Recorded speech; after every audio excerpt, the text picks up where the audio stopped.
الحمدللہ رب العالمین والصلاة والسلام علی رسولہ الکریم، اما بعد۔ آج کی اس مجلس میں ہم شیخ سے نکاح کے سلسلے میں سوال کریں گے۔ شیخ، سوال یہ ہے کہ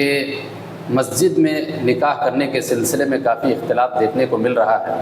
کہ کچھ لوگ کہتے ہیں مسجد میں نکاح کرنا یہ بدعت ہے، اور کچھ کہتے ہیں کہ اس کو جو ہے مسجد میں ہی نکاح کرنا چاہیے۔ تو اس سلسلے میں شریعت ہمیں کیا کہتی ہے، اس کی وضاحت فرمائیں۔ بسم اللہ الرحمن الرحیم، الحمدللہ والصلاة والسلام علی رسول اللہ، اما بعد۔ دیکھیں، مسجد میں نکاح جس کو ہم عقد خوانی کہتے ہیں یا نکاح خوانی کہتے ہیں، یہ پڑھنا جائز ہے۔ یعنی جیسے کئی جگہوں پر ہو سکتا ہے، گھر میں ہو سکتا ہے، ہال میں ہو سکتا ہے، کھلے میدان میں ہو سکتا ہے، تو اس ضمن میں مسجد میں بھی نکاح ہو سکتا ہے۔ لیکن لوگ مسجد میں نکاح پڑھانے کو سنت جو قرار دے رہے ہیں، اس کا ہمارے پاس کوئی صحیح حدیث سے ثبوت نہیں ملتا۔ ایک حدیث آتی ہے جس میں اللہ کے رسول صلی اللہ علیہ وسلم فرماتے ہیں، اعلنوا هذا النکاح وجعلوه في المساجد واضربوا عليه بالدفوف۔ اس حدیث کے بارے میں محدثین کہتے ہیں کہ یہ حدیث ضعیف ہے، اور عملاً بھی دیکھا جائے تو اللہ کے رسول صلی اللہ علیہ وسلم مسجدوں میں نکاح پڑھائے ہو ایسا کہیں بھی کچھ ثبوت نہیں ملتا۔ البتہ وہ ایک روایت جو آتی ہے کہ ایک عورت نے جو کہا تھا کہ میں اپنے آپ کو آپ کے لیے ہبہ کرتی ہوں، تو آپ نے کہا مجھے تو ضرورت نہیں ہے۔ تو اس طرح کا اگر کوئی موقع آئے کہ باقاعدہ کوئی شخص، ولی، لڑکی کا باپ، لڑکا، یہ سب کچھ اتفاقی طور پر مسجد میں ہو اور اس طرح سے نکاح کا انتظام ہو جائے، تو اس میں جواز کی بات آتی ہے۔ اب جو لوگ یہ کہتے ہیں کہ مسجد میں نکاح پڑھانا یا پڑھنا سنت ہے یا باعث برکت ہے، اس کے لیے ہمیں دلیل چاہیے۔ بعض علماء یہ کہتے ہیں کہ مسجد میں نکاح ہونے سے کم ایک فائدہ ہو سکتا ہے، وہ یہ کہ نکاح کی مجلسوں میں یا نکاح کی محفلوں میں جو خرافات ہوتے ہیں،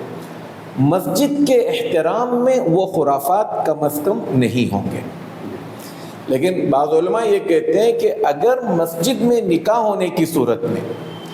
خواتین بے ڈھنگے لباسوں میں، غیر شرعی لباس میں آتی ہوں،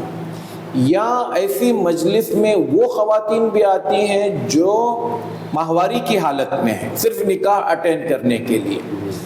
تو اب یہ سب کچھ کون دیکھے گا؟ تو یہاں پر مسئلہ یہ ہے کہ آپ ایک چیز صرف خیر کے لیے، اس کا حضرت علامہ ابن العثیمین رحمۃ اللہ علیہ کہتے ہیں باقاعدہ اس کا اہتمام کرنا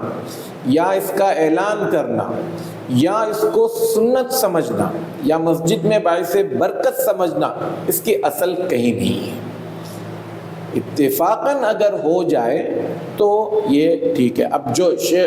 فتاویٰ اگر آپ دیکھیں گے لجنہ کے، سعودی عرب کی فتویٰ کمیٹی کے، وہ لوگ کہتے ہیں کہ اگر لوگ اس کا زیادہ اہتمام کرنے لگ جائیں اور اسی کو اصل سمجھنے لگ جائیں تو پھر وہ بدعت ہو جائے گا۔ یعنی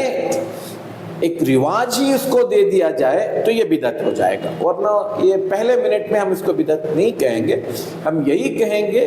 کہ اس میں نہ برکت کا باعث ہے اور نہ یہ سنت سے ثابت ہے۔ بندہ اگر کوئی مناسب جگہ نہیں ہے، چلو بھی مسجد میں پڑھ لیں گے، مسجد میں ایک اچھی جگہ ہے، تو جواز کے حد تک بات درست ہے، اور ہم کو بھی اسی حد تک اس کو رکھنا چاہیے۔